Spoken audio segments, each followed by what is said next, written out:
Dober dan, nobenega mraza ni. Prav nasprotno. Ja.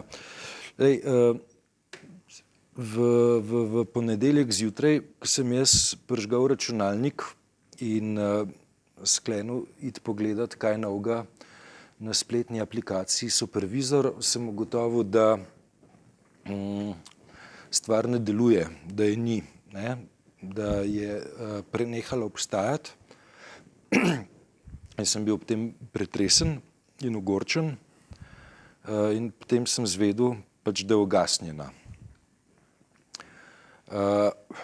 Malo sem šel po sledi, pravzaprav niza dejstev, ne, ki so vodili do ugasnitve supervizorja in prišel do tega, da je v trikotniku med programerjem, avtorjem aplikacije, KPK-jem in pa informacijsko pooblaščenko prišlo do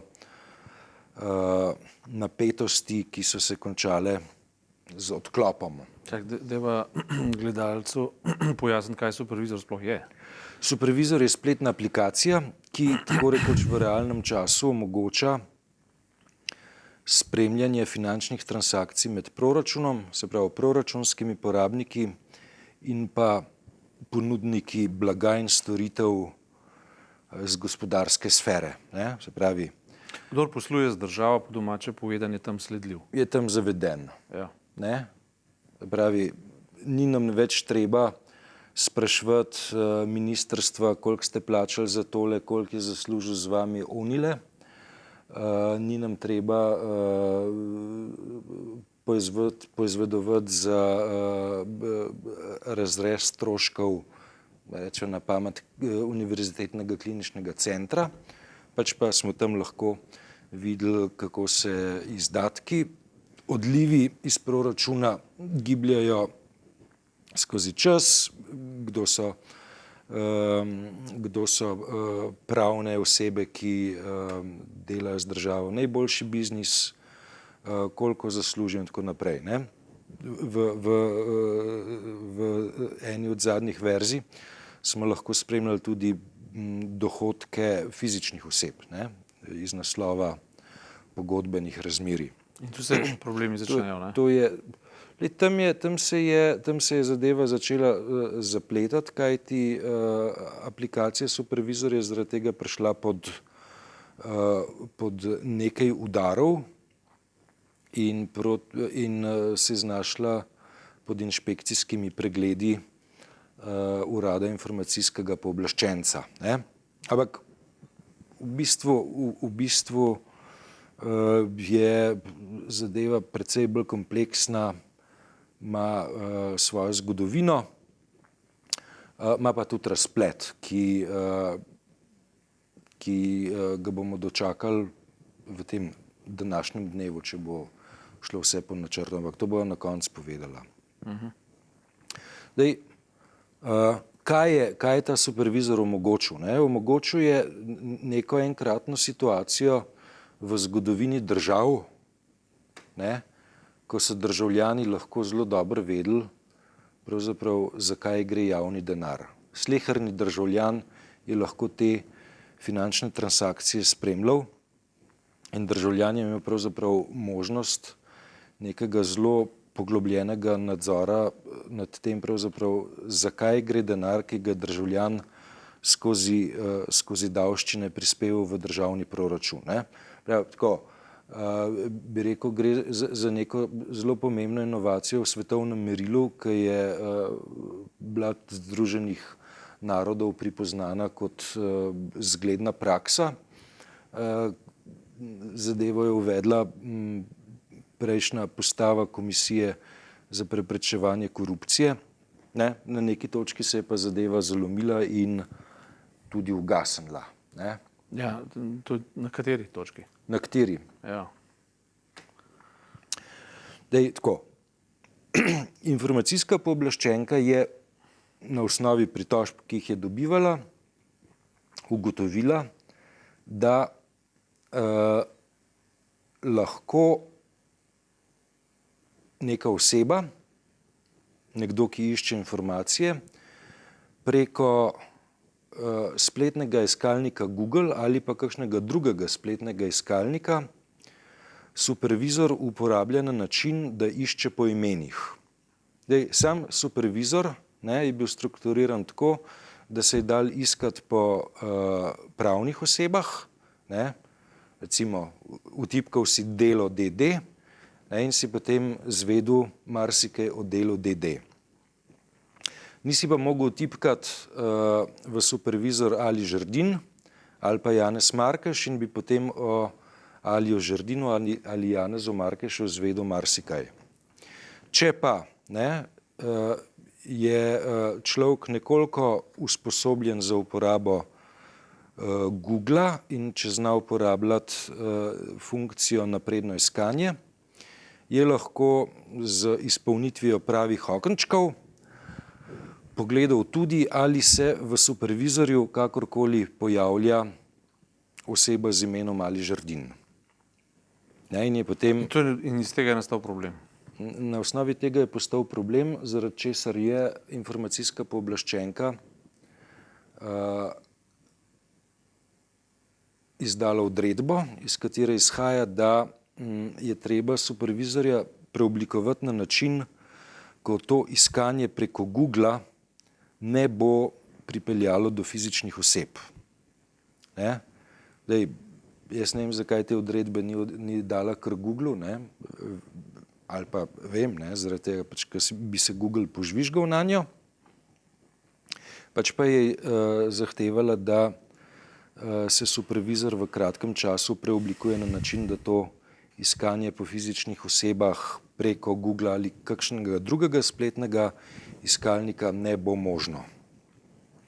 In na tej točki se je zgodilo sledeče. Pričakovali bi, da bi predsednik oziroma vodstvo Komisije za preprečevanje korupcije se lotil sistematične polemike z informacijsko pooblaščenko in dokazoval, da pri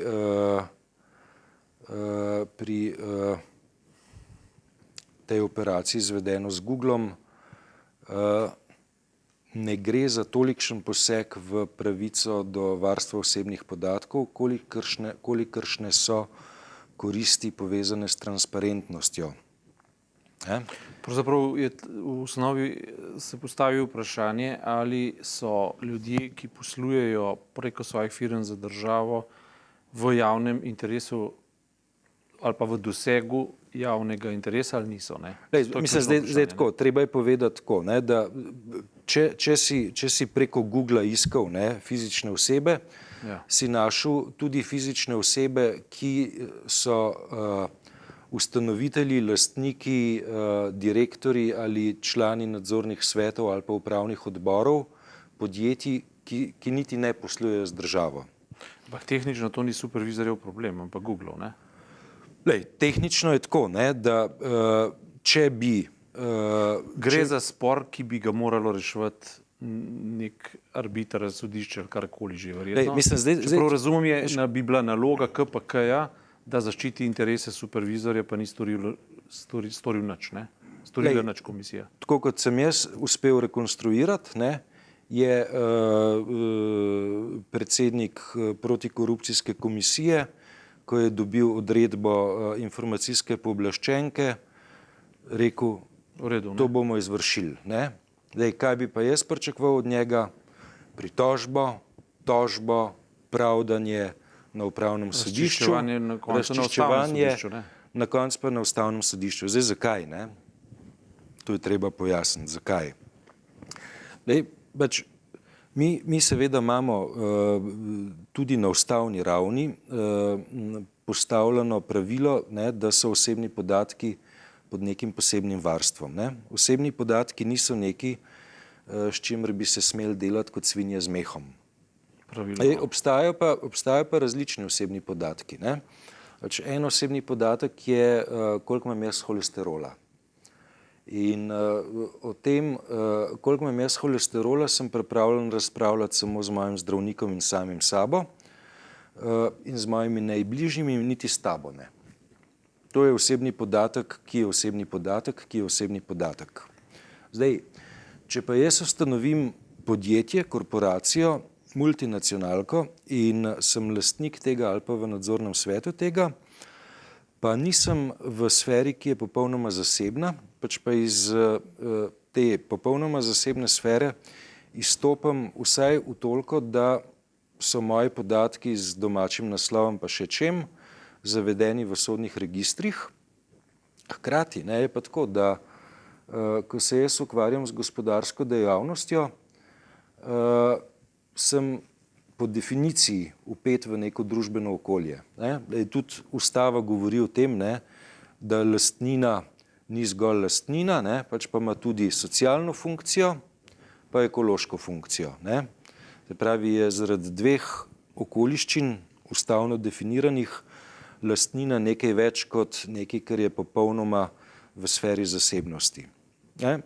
In ustava govori še o nečem, da gospodarska dejavnost ne sme biti v nasprotju z javnim interesom. Se pravi, na par točkah ustavnega reda lahko najdemo, da gospodarska dejavnost ni nekaj, kar bi bilo popolnoma v sferi zasebnosti, pač pa je tudi v nekem družbenem in javnem prostoru. In pač zaradi tega bi jaz tako rekel, da podatki, ki so vezani na gospodarsko dejavnost in se tičejo recimo moje ustanovitve nekega podjetja ali pa moje funkcije v podjetju, so bistveno manj zasebni podatek ali pa osebni podatek, kot pa podatek o mojem holesterolu. Dej, to tehtanje je pa... holesterol? Ja, ne boš v resnici ga nimam. Ja. BP. V glavnem strinjam se s tabo, da najmanj kar je, bi zaradi dimenzij in veličine ustavnih dobrin moral predsednik KPK ali pa pač nekdo braniti vrednoto supervizorja kot nadzora nad, se pravi, kot omejevalnika potencialne korupcije. Definitivno. Se pravi, če gremo tukaj po hierarhiji vrednot. Pri korupciji kakorkoli, na koncu priješ do fizične osebe. Seveda, Ja.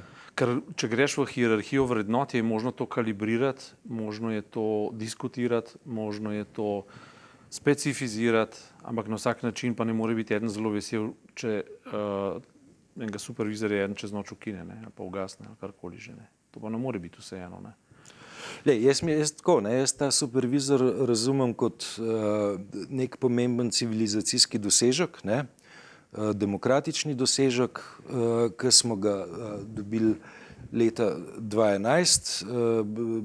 Obžalujem hkrati, veš, da česa tazga nismo imeli že leta 2000, ko bi morda kakšne stvari se drugače zapeljale, kot so se zapeljale. Oziroma, sem prepričan, da bi se drugače zapeljale, če bi to orodje imeli na voljo že prej. Obžalujem, da teh orodij, ki jih supervizor omogoča vsaj v internih krogih, niso uporabljali v kakšnem analitičnem sektorju državne blagajne, državne zakladnice, torej na točki, kjer je proračunski denar odhajal proti tem, ki jih je proračun plačeval. Ampak dobro, smo to napravo dobili leta 2011, leta 2015 je pa mrknila. Mrknila je, beseda mrk je prava, kajti obstajajo signali, da se bo vendarle vrnil. Je pa tisto, kar je treba povedati, pravzaprav, kaj je predmet, ki je prišel med supervizor in mene kot uporabnika supervizorja. Tukaj pa vidim, da bo potrebnih še nekaj razčiščevanj. Me zanima sledeče, ali meniš, da je to, kar se je zgodilo in se še dogaja, nerodnost ali pa štiriouglatost državnih organov, ali misliš, da je zadaj zlobni načrt? Tako bom rekel, če bi bil zadaj zlobni načrt, bi bil s tem zadovoljen. Ker če gre za zlobni načrt, pač potem znaš razviti taktike in strategije zoperstavljanja zlobnemu načrtu, ne? Če gre pa za nekaj, kar se je zgodilo spontano, ne? Zaradi tega, ker se nekomu ni zdel vredno potruditi za obrambo te civilizacijske pridobitve, potem sem pa dosti bolj zaskrbljen, ne? Mene bi hudobni načrt, ki bi bil v ozadju, v resnici pomiril, ne? Pak bojim se, da je stvar hujša, ne? Bojim se, da v ozadju je, ne bomo se kregali z informacijsko pooblaščenko, ne? Pa če tudi kakšna od imenitno razvitih funkcij supervizorja odpade, iz tega ne bomo delali drame, bo pa tekel naprej ukrnjeno. Dobro, zdaj še eno vprašanje, misel je treba do konca razviti pa razpeljati, ne? To se pravi, na eni strani imamo odločitev pač informacijske pooblaščenke, ki se je postavila vmes, je postavila proti aplikaciji, kakršna je bila. Potem se je zgodilo, da je ta aplikacija izginila, zato ker se pač aparat, ki je bil zadolžen, oziroma aparat, ki je največ profitiral, oziroma ki je bil matični aparat, to je KPK, ni zavzel za to, da bi funkcioniral in se je pač nekdo moral boriti in izgubil voljo, da bi se boril za to. Ja. To je drugo dejanje. Tretje dejanje, kot praviš, kažejo signali, da bo ta aplikacija se pojavila na nekem državnem serverju in bo spet delovala. In zdaj vprašanje, a bo delovala na način, ki kot si ga je to se pravi pooblaščenka informacijska zaželela, ali na način, kakršen je prej funkcioniral, in če bo po novem, ali bo potem se kdo boril za to, da bo upravljal svojo funkcijo tudi v kontekstu, ker midva verjetno, če bi naj kdo vprašal, bi se zavzemala za široko interpretacijo, ne za ozko interpretacijo. Mislim, zdaj to, a veš, kako bo to delovalo, ne? Ja. To bomo videli, ko bo delovalo, če bo delovalo, ne? Ja. Pač pustimo se presenetiti, ne? Predsednik protikorupcijske komisije je najavil, da bo to, da bo podatkovje, ne? Ki je do zdaj bilo na razpolago? Ki je do zdaj obratovalo na zasebnem strežniku, da bo preneseno na državni strežnik, ne? Ja. In pač, da bo to delal, ne? Ja, ampak kdo bo pa gospodar prstana, ne? To je za vprašanje. Lej, se pravi, človek zadolžen za informacijske tehnologije na Komisiji za preprečevanje korupcije. Ampak vprašanje, ki je, ne, a veš, je, ali bodo na voljo vse funkcije, ki so bile na voljo v preteklosti, ali bo morda kakšno umanjkala. In pač to je tisto, česar v tem trenutku ne vemo, bo pa lahko občinstvo to morda danes, jutri, ne, že samo šlo ugotavljati. To vprašanje postavlja vizir prihodnosti. Gre za vprašanje, veš, ali bo Komisija za preprečevanje korupcije pristala na interpretacijo, kaj je osebni podatek, oziroma ne, ali bo zahtevala tehtanje interesa transparentnosti na eni strani, pa interesa zasebnosti. Težko govoriva o zasebnosti, ne, zaradi tega, ker gospodarska dejavnost ni nekaj, kar poteka v povsem zasebnem prostoru. To je že vsebina arbitraže, ne? Tako je, ne? To je že vsebina arbitraže. Tako je, ne? Zdaj pa tako, ne? Veš, če imamo geslo dneva transparentnost, ne? Okej, ne? Če geslo dneva transparentnost, dajmo se izkazati s transparentnostjo. Dobro, zdaj so se oglasile Transparency International, Mirovni inštitut, Društvo novinarjev. Se pravi, zadeva je vzbudila kar veliko zanimanje, pozornost, ne? Ja. To se pravi, lahko pričakujemo, da tega vprašanja ni mogoče pomesti pod preprogo, ne? Prihodnosti. Lej, jaz mislim predvsem tako, ne, veš, da bi morali začeti zelo resno razpravo o tem, ne, kakšne sorte osebni podatki obstajajo, ne? In pač podatek o holesterolu je nedvomno nek podatek, ki javnosti ne zanima in ne sme zanimati. Podatek o tem, ali sem jaz, ali si ti ustanovitelj, lastnik, etc. nekega podjetja, pa je. Ki posluje z državo. Grede, ali pa ki ne posluje z državo. Mislim, ki je relevanten. Ja, veš, za ta podatek, vsaj jaz osebno mislim, pač, da je za javnost pomemben. Ni to tako, da to danes že v IPS-u lahko dobiš? V bazi IPS-a. Ti lahko ta podatek dobiš, če veš, kje iskati. Se pravi, če rečeš v redu, dajmo pogledati, je Markeš član nadzornega sveta Delo DD, greš v IPS, register Agencije za javne in greš pod Delo DD in potem prebereš in potem vidiš, Markeš ni v nadzornem svetu. Obratno, če iščeš po imenu, pa ni dovoljeno. Pa ne. Ampak zdaj tako, lej.